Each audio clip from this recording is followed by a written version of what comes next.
अस्सलामुअलैकुम, मेरा नाम है सुंदर जी। आज का टॉपिक फ्रैक्शन से रिलेटेड है।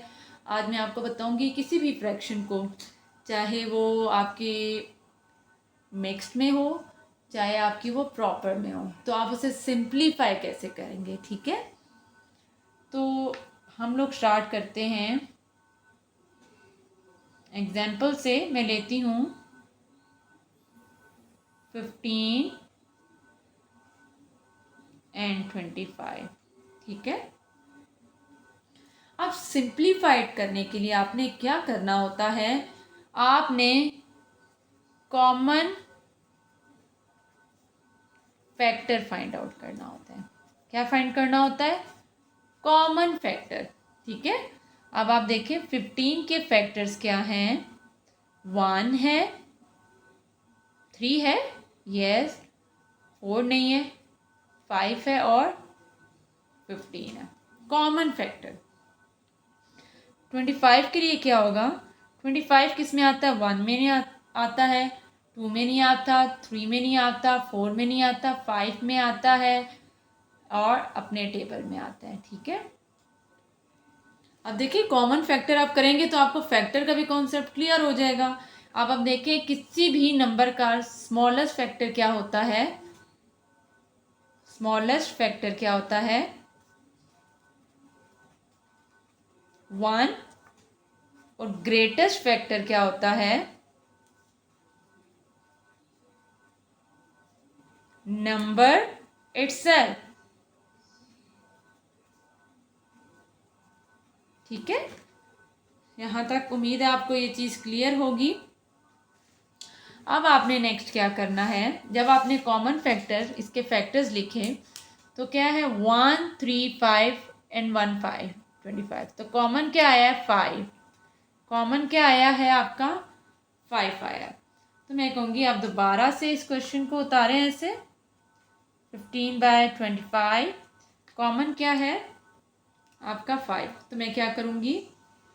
5 से डिवाइड करूँगी। 15 डिवाइडेड बाई 5 है 15 डिवाइडेड बाई 5। ठीक है, 15 को 5 से डिवाइड किया, 5 के टेबल में कितने टाइम 5 को मल्टीप्लाई करें तो 15 आता है? वो आपका आता है 5 multiply by 1 is 5, 5 multiply by 2 is 10 and 5 multiply by 3 is 15। ठीक है, 15। तो इसका मतलब है 15 डिवाइडेड बाई 5 इज़ 3। नेक्स्ट अब 25 का आता है 5 multiply by 4 20 and 5 multiply by 5 है 25। ठीक है, तो इधर क्या आ गया? 5। अब आप देखें 3 और 5 है। ठीक है, अब हम दोबारा से कॉमन फैक्टर करते हैं। कॉमन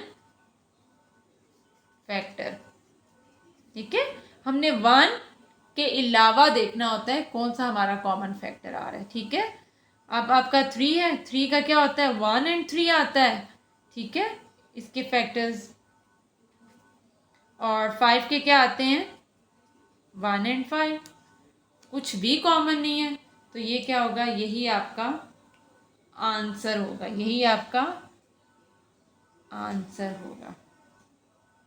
ठीक है, उम्मीद है यहाँ तक आपको क्लियर होगी। चलिए एक और एग्जांपल लेते हैं। मैं लेती हूँ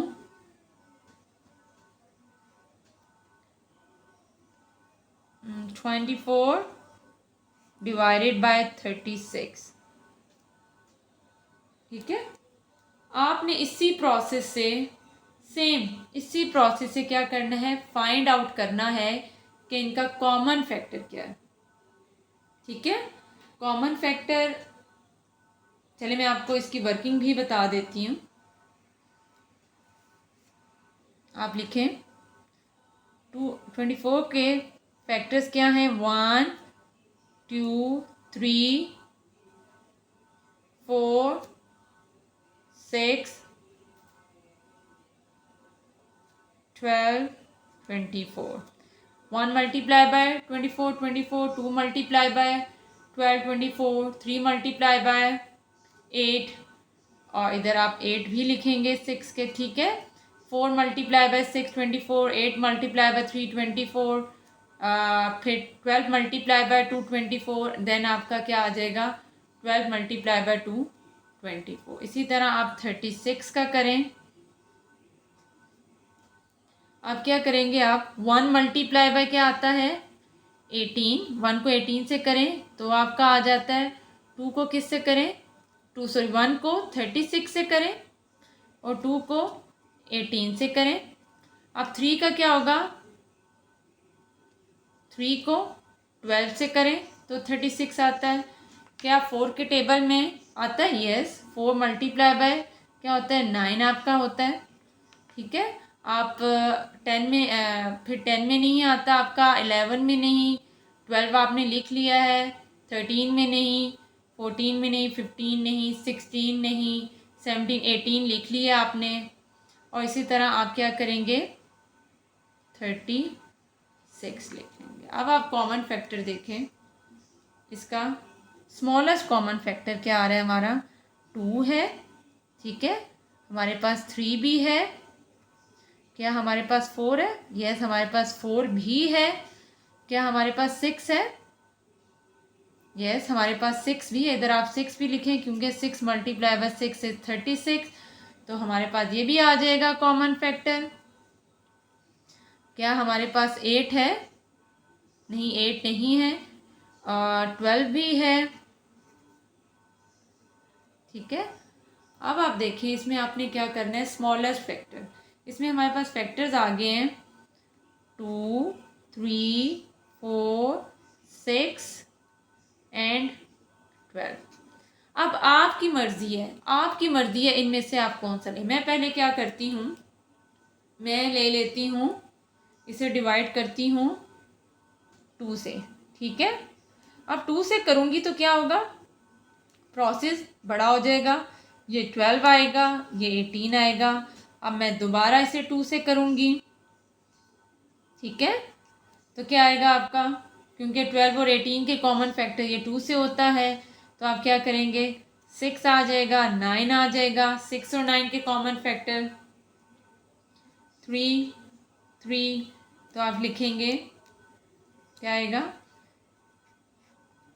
ये आपका आंसर आ जाएगा। ठीक है, अब मैं इसी क्वेश्चन के लिए आपको क्या करती हूँ, अब मैं नेक्स्ट 3 से आपको डिवाइड करके देती हूँ। ठीक है, किससे करके दूंगी आपको 3 से। मेरा क्वेश्चन क्या था 24 को डिवाइड करना है 36 से, मैं अब 3 से करती हूँ।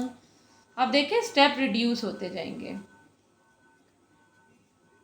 8 आ गया और ये 12 आ गया। फिर मैंने इसे दोबारा किससे डिवाइड किया है, मैंने 3 से किया है, तो क्या आया आपका, अब 3 से नहीं, अब मेरा 2 से होगा। ठीक है, क्योंकि 8 जो है किसके टेबल में आता है 2 के टेबल में आता है, और 12 भी 2 के टेबल में आता है। ठीक है, अगर मैं लेती 8 को मैं 3 से करती तो गलत है। ठीक है, 12 तो 3 के टेबल में आता है लेकिन 8 नहीं आता, तो इस वजह से हम 3 नहीं लेंगे, 2 करेंगे। तो ये आपका आ जाएगा 4 और ये आ जाएगा आपका 6। अब मैं दोबारा इसे किससे करूँगी 2 से डिवाइड करूँगी, ये 2 एंड दिस इज योर 3। ठीक है, अब आप नेक्स्ट देखें, अब मैं ले लेती हूँ 4, हमारा एक फैक्टर निकला था। मैं 24 को, अब मैं 4 की जगह ऐसा लेती हूँ 12 से डिवाइड करती हूँ। ठीक है, तो क्या आएगा ये 2 एंड दिस इज 3। ये आपके आंसर आए।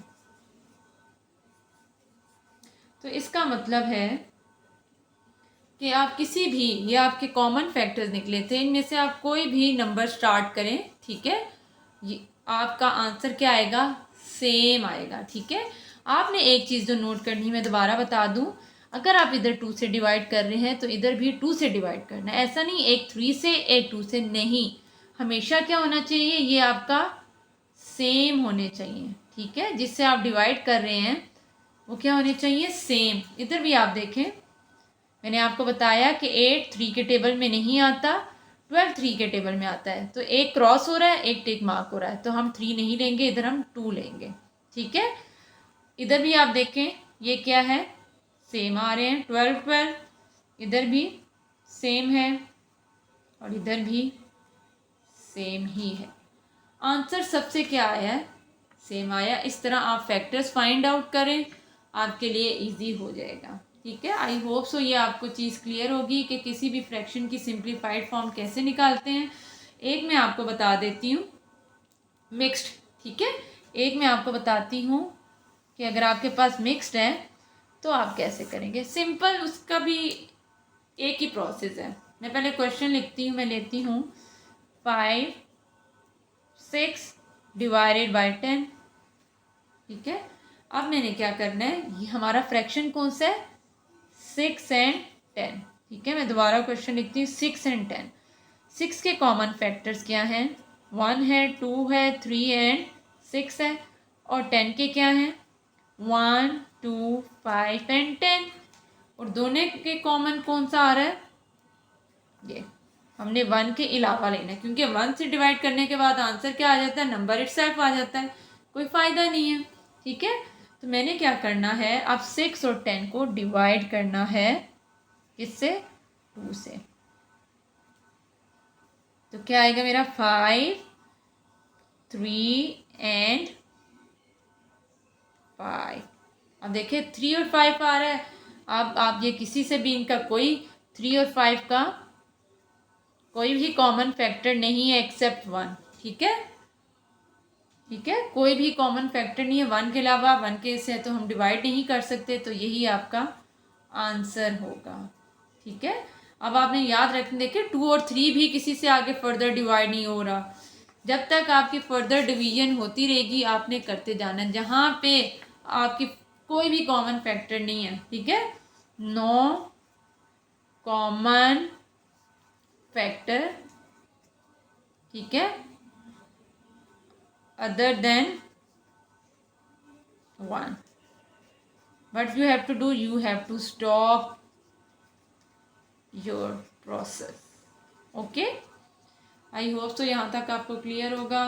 नेक्स्ट वीडियो तक के लिए अल्लाह हाफिज़। Please like share and subscribe my channel.